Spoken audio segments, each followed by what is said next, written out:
Selamat malam, Ci Dedi. Aman ya, Pak? Aman-aman, Surabaya lancar. Surabaya lancar ya. Demonya damai ya, Iya. Pak? Ya, boleh dibilang begitulah. Cukup enak lah. Pak, suara saya Ah, aman nggak? Ini kok katanya ada yang bilang suara Aman, Bapak aman kecil kok. katanya. Aman ya? Atau suara saya jangan-jangan. Enggak ya? Suara Enggak, saya aman suaranya kah? Pak Halim jelas banget. Oh, aman. Oh, ya udah berarti aman kok, nggak ada masalah. Aman ya. Pak, malam hari ini Mm-mm. kita akan membahas topiknya adalah conviction over confusion. Karena memang kadang-kadang banyak orang yang kayaknya udah mulai main saham tapi bingung ya mesti gimana.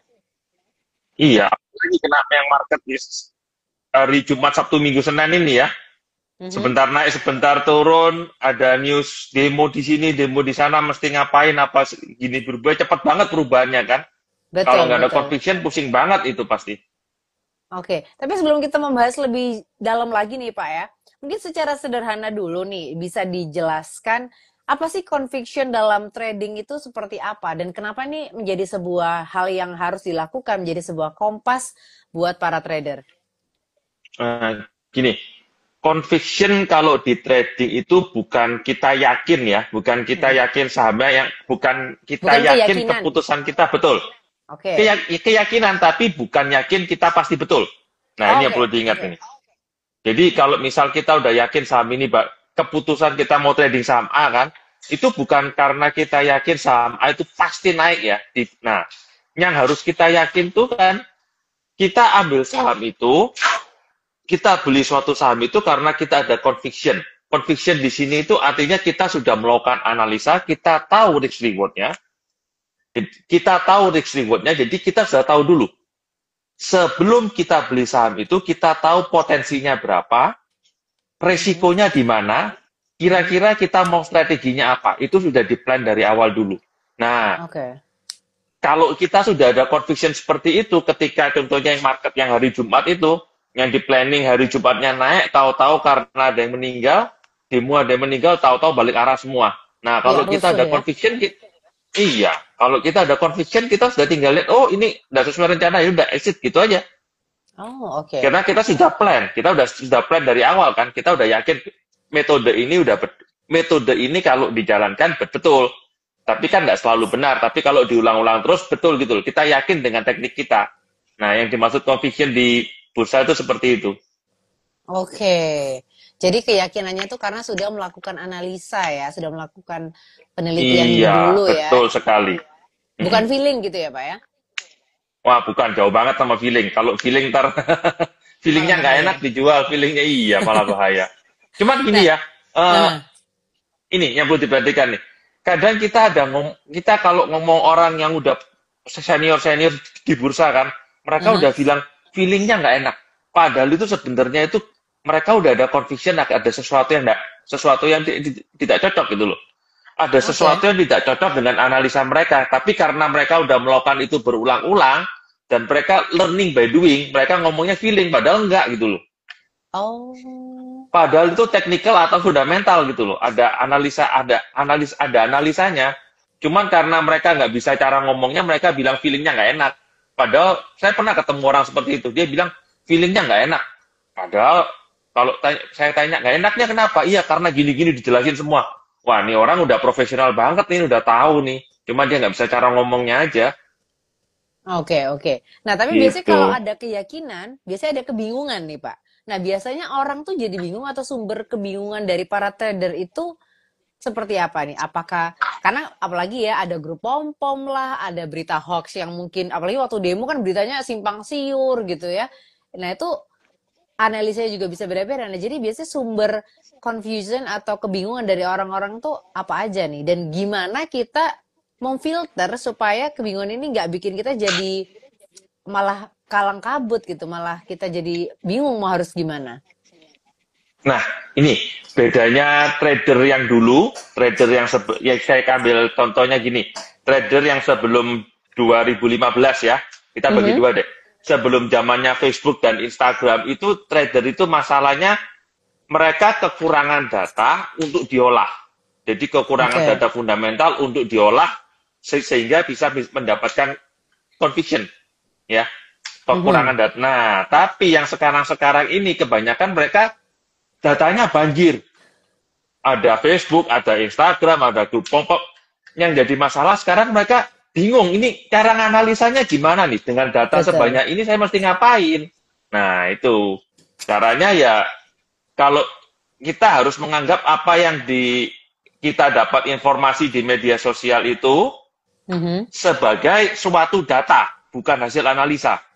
Jadi Oke. apa yang kita dapatkan itu data. Data itu nanti kita analisa lagi gitu loh. Oh, kita dapat dari misalnya, dari Instagram A, dari Instagramnya si A bilang kayak gini. Oke, kumpulin semua. Kita setelah dikumpulin, datanya kita kumpulin, kita cocokkan sama research kita. Oh, ini risetnya kayak gini. Oh ya, jadi ini masuk akal, masuk akal, masuk akal. Ya udah, karena datanya seperti ini, pendapat market seperti ini, ya kita tentukan. Oh, jadi saya bisa trading kayak gini, kayak gini. Contohnya gini nih. Contohnya yang paling mencolok ini, contohnya gini, kasih contoh Antam ya. Mhm. Kalian tadi ada yang tanya Antam. Antam itu kalau kita lihat minggu lalu, goldnya kan breakout. Mhm. Goldnya itu hari Jumat, hari Kamis malam itu breakout. Otomatis karena Antamnya juga break, orang-orang kan ambil posisi kan. Nah, kalau analisanya betul, tentunya kan harus tentukan stop loss-nya di mana. Kalau mau ambil stop loss-nya di mana. Nah, kalau kita nggak ngikutin, kita nggak planning dari awal, kita nggak riset dari awal, kira-kira Antam gerakannya gimana, resikonya gimana, hari Jumat pasti orang panik jualan, ikutan jualan dong. Betul nggak? Mhm. Ketika orang panik, ikutan jualan. Terus goldnya naik lagi hari Senin pagi, jualan dulu pasti. Apalagi ada bom gitu kan, ada yang meledak-ledakan sana sini, jualan. Naik dikejar lagi. Terus kemarin rame-rame berita, kejar lagi, hari ini turun lagi. Nah itu kalau di saat market volatile gini, kalau kita nggak ada planning dari awal, itu bakal keikut arusnya nggak jelas. Arusnya kan potang panting seperti sekarang, naik turun nggak jelas. Kalau kita nggak ada planning ya pasti bukannya momentum bagus ini bukannya dapat hasil malah dapatnya rugi gitu loh. Iya. Kalau nggak ada conviction dari awal, gitu. Oke, oke. Tapi berarti memang seperti yang tadi Pak Halim bilang bahwa semua informasi yang kita dapatkan baik itu dari berita ataupun dari social media itu bukan menjadi sebuah eh, analisa tapi sebuah data yang akan dianalisa gitu ya. Iya, tepat sekali. Oke. Nah Pak, tapi ini ya, tadi balik lagi tentang conviction, ada nggak sih perbedaan antara conviction sama keras kepala, yakin gitu ya, dan akhirnya malah nyangkut gitu di saham yang salah. Karena kayaknya batasnya tipis gitu, garisnya tipis sekali. Nah itu perbedaannya gimana nih Pak? Nah, itu tadi. Conviction itu, seperti saya bilang tadi, conviction itu bukan kita yakin posisi kita loh. Conviction Oke. itu yakin karena di trading nggak ada yang 100%. Mhm. Semua di trading itu nggak ada yang 100%. 90% aja udah jarang banget. Nah, kita conviction metode kita yang kalau kita jalankan berulang-ulang akan menghasilkan kita profit. Gitu ya Oke. maksudnya. Maksudnya conviction di sini tuh kita yakin kalau saham itu adalah ketidakpastian. Nah, setelah Oke. melakukan riset dan segala macam, kita tahu kalau metode ini dipakai, peluangnya itu peluang profitnya lebih besar daripada peluang ruginya. Kalau strategi kita dipakai. Nah, kalau cara ini diulang-ulang terus, kedepannya kita 99, tempo hari saya pernah hitung ya, kalau kita melakukan 100 di atas 100 trade, 100 trade yang benar ya, itu peluang kita total untung ya, itu di atas 99%. Oke. Total kita make profit ya, kalau Mhm. seandainya kita semakin sering trading gitu. Iya, iya. Oke, jadi itu perbedaannya ya Pak ya. Iya, jadi bukan keras kepala. Orang-orang bilang conviction tuh yakin, bener yakin naik. Nah, orang kan sering, kalau udah yakin naik pasti naik. Nah, itu yang bahaya itu. Iya, iya, iya, iya. Apalagi zaman sekarang ini. Nah, tapi kan tiap orang tuh punya cara trading yang berbeda-beda ya Pak ya. Oh, banyak, iya caranya banyak. Nah, makanya kalau kita ngikutin orang, ini orang pakai cara gini, kan semua cara kan pasti ada yang berhasil, ada enggak ya, ada yang scalping mainnya pendek-pendek, tentunya risknya juga pendek-pendek gitu loh. Kalau kita mengikuti mereka belum tentu cocok juga. Metodenya juga belum tentu cocok. Iya, Ya iya, kan? iya. Iya. Ada Mm-mm. nggak sih Pak contoh yang misal nih kenapa strategi ini itu sukses dipakai sama Pak Halim, tapi malah dipakai sama orang lain itu malah rugi besar karena mungkin variabelnya beda. Ada contohnya mungkin, Pak? Contohnya, ini, eh saya nggak bisa intraday, trading, kurang bagus lah. Bukan saya bisa, cuman kurang bagus intraday trading saya. Saya juga Mhm. yang bagus, saya sukanya swing trading. Oke. Nah, kalau swing trading itu stop loss-nya agak sedikit jauh, tapi profit taking-nya agak jauh. Jadi range-nya, change-nya jauh lebih lebar dari intraday trading. Nah, kalau dipakai ke orang lain, seorang scalping, mereka seringnya bingung gitu loh. Baru naik dikit, trailing stop-nya sudah kena. Biasanya untung dikit keluar gitu loh. Kalau dipakai orang lain ya, cara saya dipakai orang lain, yang sering saya amati kejadian itu untung dikit keluar. Oke. Tapi kalau saya pakai cara orang lain, saya baru ambil posisi dikit-dikit sudah cut loss. Beda Nah, tiap ya? orang jadi punya, iya, metode sendiri. Jadi yang kalau kayak teman saya suka scalping itu, saya kasih cara saya, kayak kasih metode saya gini, dia bilang, pusing lihat cara kamu, kelamaan, dia bilang. Kelamaan, nanti belum apa-apa, pasti digoyang dikit saya jualan gitu loh. Oke, Akhirnya oke. dia pakai cara dia sendiri, saya pakai cara, walaupun saya sering ketemu kan, saya sering ketemu di online kalau lagi trading saya sering ketemu, ya itu bedanya gitu. Nggak semua orang tahan dengan cara saya juga nggak semua orang gini. Ada pepatah gini, nobody is better of being you than you. Ngerti nggak Oke. maksudnya? Nah, ya kan, ya pernah dengar ya itu pasti ya. Pernah, Tidak pernah. ada orang yang lebih baik menjadi kamu daripada kamu sendiri. Nah, temukan karakter kita sendiri-sendiri deh. Oke. Ya, tidak semua metode cocok gitu loh. Tapi perlu juga kita pelajari cara orang lain. Siapa tahu metodenya kita bisa ambil yang cocok buat kita gitu. Oke. Jadi cara atau metodenya itu beda dan itu berkaitan juga sama time frame juga ya, Pak, sama gaya hidup Iya, juga gitu ya. uh-uh. Nah, kalau Iya, misalnya nih ada orang yang kerjanya kantoran nih, Pak. Kan biasanya kalau kerja kantor tuh kan 9 to 5 ya, jam 9 sampai jam 5 sore tuh. Nah, hmm. itu gaya trading apa nih, Pak, yang paling relevan atau yang paling cocok buat mereka? Apakah scalping, apakah swing, apakah investasi yang paling realistis untuk orang-orang yang kerjanya tuh kantoran? Kalau Kan 9 to 5 ya jelas investasi ya. investasi ya? Karena kan nggak bisa. Iya, kalau 9 to 5 investasi. Ada teman juga investasi aja saya sarankan. Kamu kan nggak bisa lihat waktu closing. Kalau nggak bisa lihat waktu market closing, daripada pusing-pusing ngikutin harian, udah investasi aja lah. Cari yang saham cocok buat jangka panjang gitu kan. Iya, iya, iya. Tapi kalau ada yang misalnya ada bisa meluangkan waktu antara jam 9 sampai 9.30, lalu di sorenya sebelum closing bisa meluangkan waktu kan. Nah, itu Mhm. ada juga teknik yang itu, eh, mendekatin closing dianalisa lagi. Jadi setiap posisi mendekatin closing dianalisa, siapa tahu dari bisa beli, terus buat dijual besok paginya. Itu ada keuntungan tersendiri sih. Yang sekarang lagi tren tuh, beli sore jual pagi itu ya. Itu bisa itu. Itu termasuk apa, Pak? Kalau Hmm. beli sore jual pagi itu termasuk tipe yang mana? Tipe beli sore jual pagi, tipe tersendiri, bukan Oh, beda lagi. scalping, bukan swing trading, iya, Oh, banyak oke, kok oke. macamnya, itu beda lagi. Memang orang yang mengkhususkan waktunya di sore hari untuk beli saham tertentu yang diperkirakan besok akan naik, itu juga ada yang seperti itu. Jadi Oke. kira-kira setiap hari, ya ini yang akan dibahas di tanggal 13 nanti sih, untuk di Surabaya ya, tanggal Oke. 13 hari Sabtu ya. Mm-mm. Tanggal 13 September hari Sabtu ada acara apa Hari nih Sabtu sekalian ya. biar teman-teman tahu nih, Pak. Yang di Surabaya bisa Mm-mm. datang ya, bisa ikutan ya. Nah, itu yang buat metode itu beli sore jual pagi itu. Oke. Nanti bisa langsung yang mungkin teman-teman YB yang ada di Surabaya bisa daftar bisa ikutan ya, Pak ya. Nanti Pak Halim yang jadi Mm-mm. pembicaranya ya. Iya, Oke, Pak, ini kalau ngomong tentang trading itu juga erat kaitannya dengan age gitu ya, karena katanya trading tanpa age itu seperti judi, tapi nggak ada have fun-nya, nggak ada senengnya gitu. Nah, tapi apa sih Pak yang dimaksud sama age ini atau keunggulan dalam trading? it's itu gini. Bagaimana kita kalau di judi dimanapun itu kita probability-nya paling bagus 50-50 ya. Mhm. Betul nggak? Nah, Ya, probability-nya paling bagus 50-50. Malah keseringannya 48-5. chance menangnya cuma 48%. Tapi yang dicari di sana kan orang having fun gitu kan, tertawa-tertawa waktu judi gitu.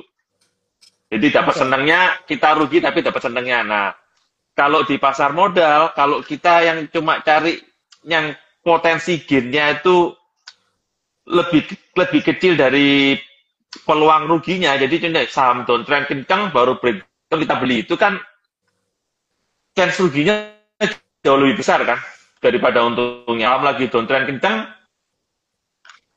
kita beli itu kan, nah itu kan kita nggak ada edge kan. Ya. Dan edge itu maksudnya peluang kita untuk untung tuh seberapa besar gitu loh.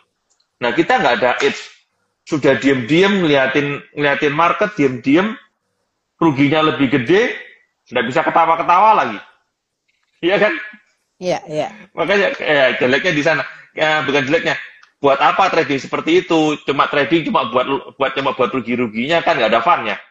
Trading Iya, kan iya. nggak ada fun-nya. Mm-mm. Nah, edge ini kan bisa Jadi, dari fundamental juga, dari technical juga, dari informasi juga gitu kan ya? yap, dari fundamental segala macam. Dan yang paling penting, kita harus yakin dulu kita punya edge. Conviction-nya tadi itu, kita harus yakin dengan edge kita dulu. Kalau kita nggak yakin dengan plan kita, ya itu, nggak ada edge-nya buat apa gitu loh. Oke. Kalau misalnya untuk pemula nih Pak, untuk pemula yang mungkin waktunya terbatas, edge mana yang paling gampang, yang paling cepat untuk dipelajari sebagai fondasi awalnya?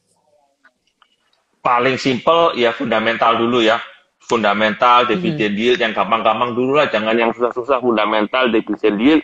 Terus lihat technicalnya, lihat trend gitu aja lah. Dengan itu kan kita udah dapat edge tuh. Itu, Oke. nah ini ada suatu riset nih. Mhm. Suatu riset yang menarik. Waktu awal-awal trading saya pernah baca ini. Saya pernah baca gini. Berapa peluang suatu saham yang secara earningnya growth terus, dan technicalnya uptrend untuk naik, untuk tetap naik sampai kuartal berikutnya. Oke. Itu chance-nya tuh di atas 70%.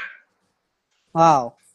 Besar dong. Nah, 70% gede dong, ada edge kan? Ya udah, Mhm. dari saham yang growth, technicalnya uptrend, udah gitu aja di hold 3 bulan. Itu kan jadi misal kita beli 10 yang untung 7, yang 3 rugi kan di total-total masih untung. Oke. Nah, caranya kayak gitu sih. Oke, Nah, itu bisa dipelajari.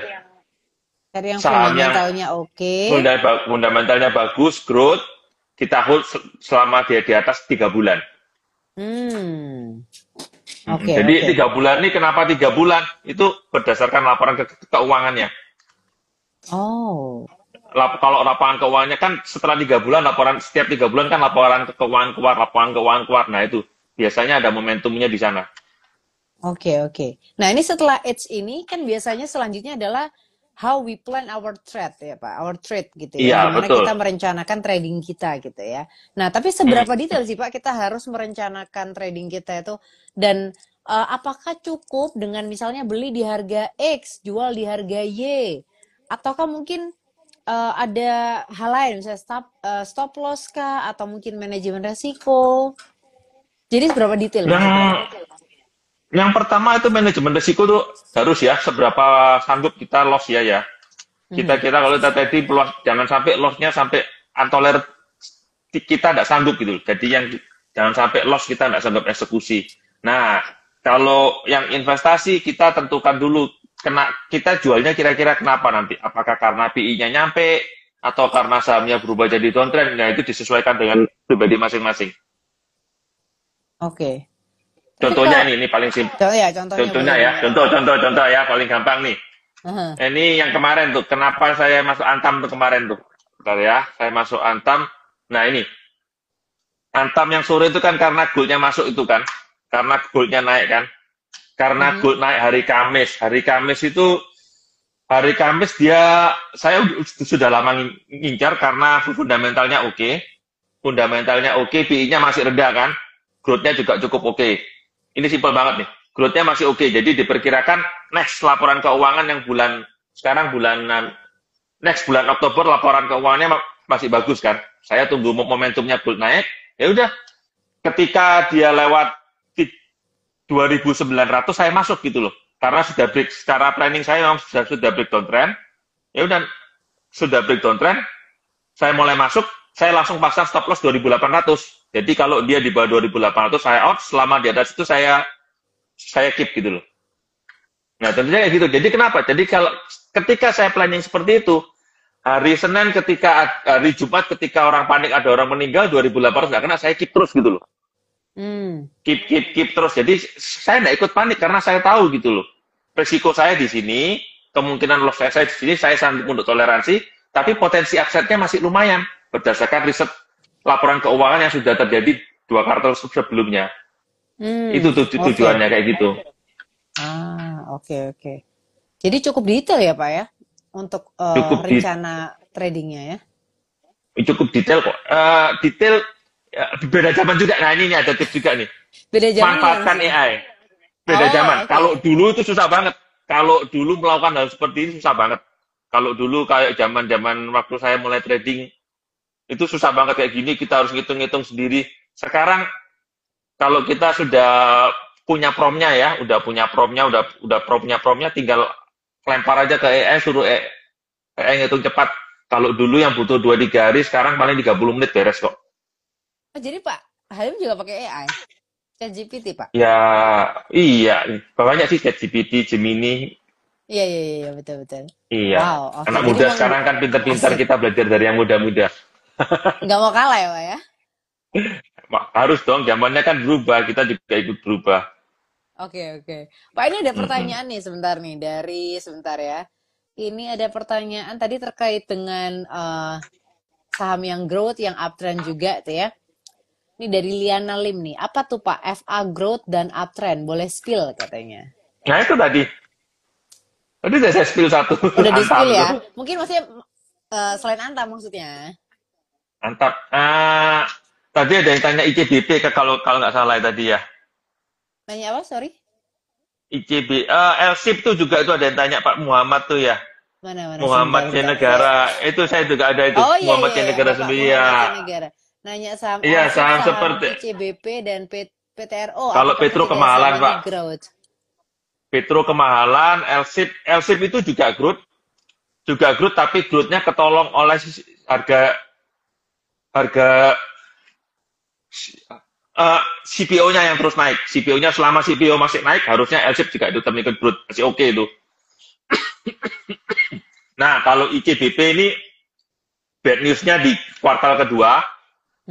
Syarat dari growth itu revenue naik, jadi sales-nya naik, operating profit naik, net profit naik. Minimal 2 pertama ini naik. Kalau net profit kadang-kadang orang masih toleransi. Apa yang terjadi di ICBP, ini operating profitnya turun karena harga jualnya dia nggak bisa naik, sedangkan cost-nya naik. Jadi sementara ICBP dicoret. Kenapa turun? Nah ini juga menjelaskan kenapa ICBP bisa turun. Karena dia growth story-nya sedang ada gangguan. Itu. Oke. Nanti kalau teman-teman punya pertanyaan terkait dengan topik kita malam hari ini, boleh langsung aja ya tulis pertanyaannya di kolom pertanyaan atau di kolom komentar. Pak, tadi kita sudah belajar tentang conviction, kita belajar tentang edge juga, belajar tentang plan atau rencana trading, tentang time frame juga. Nah, tapi kan bagaimanapun informasi yang kita dapat, data yang kita dapat, atau mungkin analisa dari teman-teman yang kita dapat, keputusan akhir itu kan tetap kita sendiri yang memutuskan. Betul ya Pak ya? Dan kita yang betul membuat sendiri gitu ya.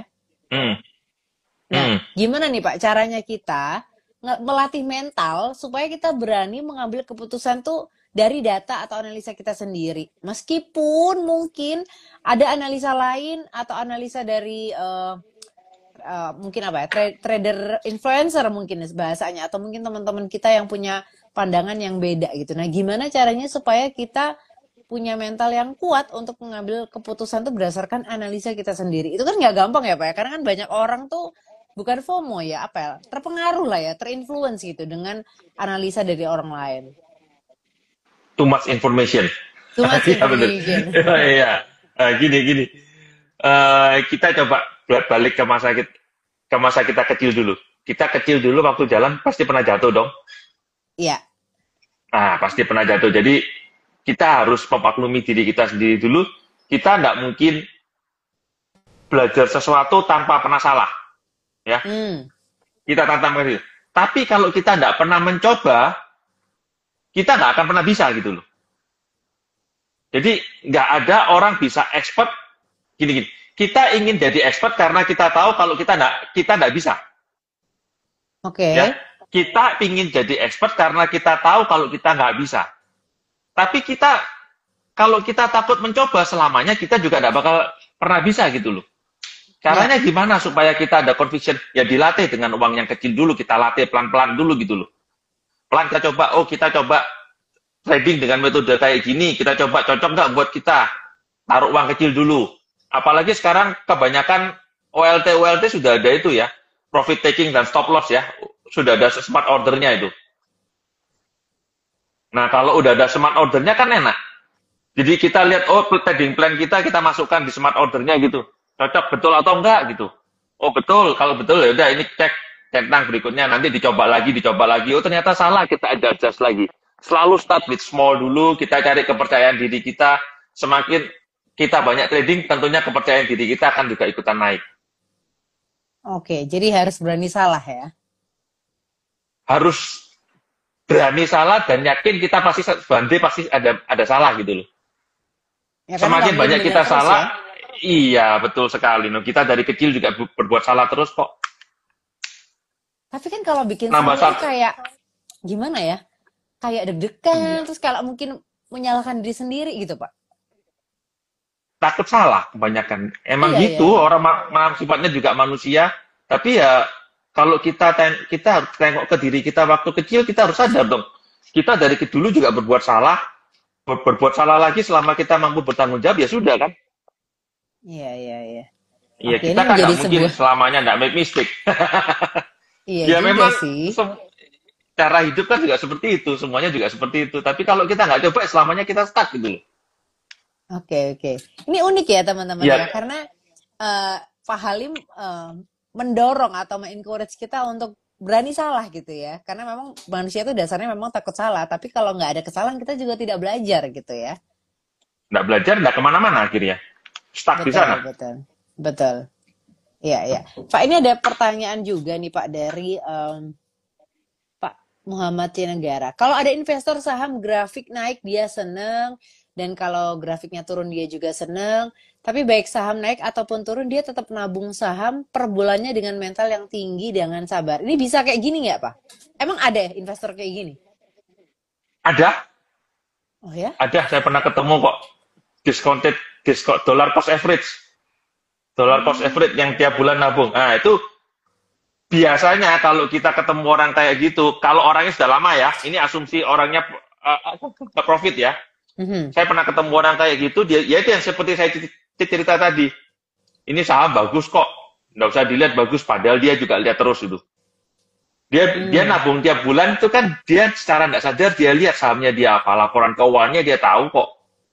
Iya, iya, Jadi iya. walaupun dia nabung tiap bulan, dia ada conviction di saham itu gitu loh. Dia tahu fundamentalnya gimana, dia tahu sifat-sifat harganya gimana gitu loh. Karena dia fokus di satu saham itu. Nah, mungkin ini saya dulu pernah ketemu orang kayak gini. Gunanya DCA ya, dollar cost averaging kan. Dollar Mhm. cost averaging itu gini. Pertama kita masuk, kita kan nggak tahu kan di bulan pertama kita masuk. Di bulan kedua kita masuk, misalnya tanggal 1, tanggal 2. Nanti setelah jalan 3-4 bulan, biasanya mulai keluar pikiran kayak gini. Wah, ini kemarin saya masuk habis tanggal 1 turun. Kenapa nih ya? Coba saya geser, tunggu 3-4 hari dulu setelah dia nggak buat new low, baru masuk. Nah, dengan cara kayak gitu, dia kan adjust terus gitu loh. Dia kan sadar kan? Karena dari beberapa entry yang pertama itu dia sadar, oh saya ada salah waktu masuknya. Kenapa nggak digeser beberapa hari gitu loh. Hmm. Belajar juga dari kesalahan, karena dia rutin investasinya itu, dia lama-lama tahu loh. Yang tepat tuh masuknya gimana gitu. Hmm. Saya Iya, pernah iya. ketemu, tanpa sadar loh. Tanpa sadar orangnya kayak gitu. Saya pernah ketemu orang yang kayak gitu. Jadi belajar juga ya dari kesalahan, bukan kesalahan, Iya, dari pengalaman ya. pengalamannya dia. Ya kesalahan sedikit lah. Oke, Yang oke. dia sadar itu ada kalau digeser sedikit, dan hasilnya lebih bagus gitu. Iya, iya, iya. Oke. Ternyata ada ya orang-orang kayak gini. Pak, ini juga ada orang yang Mungkin ini Pak Adrian Lee ya. Sebentar, saya coba cek. Iya, Pak Adrian Kuswanto. Ini mungkin lagi confused ya, mencari sebuah uh, analisa nih, bantuan analisa. Ini nanya nih, Pak, outlook banking September ini kira-kira gimana ya? Secara historis kan ISG turun nih di September. Tapi di bulan ini ada kemungkinan the Fed cut rate atau potong suku bunga. Nah, saya mau cari waktu yang tepat untuk melepas BBRI. Gimana nih, Waduh, Pak? waduh, Kenapa waduh, Pak? sedikit Kenapa otot waduh Tommy. aduh gini? Kita mau masuk malahan. Kenapa? Kita mau beli. Saya malah Waduh, mau beli soalnya. Bapak malah mau beli BBRI, dia kok malah mau lepas Iya, saya semua lagi ya? nunggu di momentum. Iya, Oke, momentumnya oke. saya malah malah mau Wah, beli nih. makin bingung nih, makin galau nih. Riset ulang deh. Riset ulang deh. Aduh, riset ulang ya. Oke, Pak Adrian, Iya, mohon maaf nih Pak, ternyata iya, nggak pertanyaannya bisa bikin bantu bingung nih. ya. Iya, saya udah kosong oleh malah mau beli nih, lagi cari momen yang pas nih. Yaitu conviction-nya masih belum dapat buat masuk nunggu Mas Ian. Oke, Tapi oke. overall saya mau masuk sih malahan. Mm, Oke, oke. Oke, Pak Adrian mungkin harus riset atau analisa ulang ya. mm. Oke. Pak, mungkin pertanyaan terakhir dari saya ya. Ini boleh dong Pak dikasih advice atau saran langkah pertama yang actionable atau yang paling gampang dilakukan buat teman-teman supaya bisa beralih dari confusion atau kebingungan ke conviction dalam perjalanan tradingnya. Ya, langkah pertama yang paling actionable itu apa? Yang paling gampang diambil ya? Paling gampang diambil. Start make your own decision. Jangan Oke. menggantungkan ke orang lain. Itu yang paling penting sih. Jadi kita harus responsibel ya. Jadi sebelum kita ambil keputusan beli saham, jangan sesekali nyalain orang gitu loh. Kita Ya, ambil ya, keputusan ya. saham, ya udah saya beli saham ini karena keputusan kita sendiri, bukan keputusan orang lain. Walaupun dalam prosesnya kita juga mendengarkan orang lain gitu loh. Ya karena lebih Walaupun gampang Pak untuk prosesnya, blaming others. iya. Nah, oh memang itu sifat manusia supaya dia nggak disalahin kan. Tapi kalau Betul. itu tetap dibiarkan terus-terusan, ya sudah, lama-kelamaan kita nggak berkembang gitu loh. One minute nyalain orang lain, sekali kita nyalain orang lain. Next time ketika kita make mistake, kita nyalain orang lain lagi, kan enak kan? Yes, betul. Tapi karena nggak pernah salah, ya selamanya nggak berkembang. Oke. Oke, Ini jadi ada yang menarik ya dari technical analysis ya. Saya pernah aha, dikit out of topic ya. aha, aha, Kenapa ada technical analysis? Kenapa ada aha. support dan resistance? Kenapa suatu technical analysis itu ada support dan resistance gitu loh? Kalau kita ngomong technical analysis kan ngomongnya support dan resistance kan? Kenapa ada support, kenapa ada resistance? Nah, resistance itu sering dibentuk oleh gini, orang yang nyesel gitu loh. Nyesel kenapa tempo Hmm, hari tidak dijual. Jadi kalau harganya balik ke sana, dia mau jual. Nah, itu kenapa terjadi resisten. Kenapa ada support? Biasanya ketika saham turun terus rebound, di sana itu banyak orang-orang yang nyesel. Kenapa dulu dia tidak beli gitu loh. Nah, sekarang ketika sahamnya turun, dia mau beli. Support, makanya ada bentuk support gitu loh. Jadi, support dan hmm. resisten itu sebenarnya terbentuk dari penyesalan-penyesalan. Kalau joknya ya, dalam tanda petik, support dan resisten itu terbentuk dari penyesalan-penyesalan manusia gitu loh. Oh, Nyesel oh, kenapa oke. nggak jual, kenapa nyesel nggak beli gitu loh. Oke, menarik, Nah, terus menarik, menarik. ya memang dasarnya seperti itu. Jadi terus dibuatkan secara matematika gimana gitu. Oh, oke. Jadi support dan resistance tuh ternyata ada karena ada penyesalan ya. Iya, kalau nggak ada penyesalan ya nggak ada support resisten. Justru karena ya itu nyesel kenapa nggak jual, nyesel kenapa nggak beli, terus kejadian terulang lagi jadi support, jadi resisten gitu. Oke, oke. Tapi how to change conviction from confusion become conviction tuh dengan cara start to make your own decision ya Pak. Mulai Iya, membuat keputusan sendiri ya. mm-mm. Oke, oke. Nggak Semoga usah dari takut make mistake lah. nggak usah takut make mistake ya. Nah itu Pak yang Iya. paling penting ya karena itu tadi mistake itu kadang-kadang apa ya kayak ya takut itu tadi. Ya itu ya karena mungkin karena kita sendiri juga nggak mau disalahin ya. Padahal itu ya part of life gitu loh. Human kan make mistake. Mana ada sih yang nggak pernah make mistake? Oke, oke. Menarik sekali loh Pak topik malam hari ini, pembahasan malam hari ini. Karena kita jadi belajar tentang psikologi juga ya. Ada sedikit psikologinya dikit-dikit lah.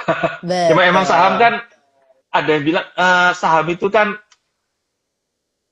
40% 20 sampai 40% finansial, sisanya psikologi kan.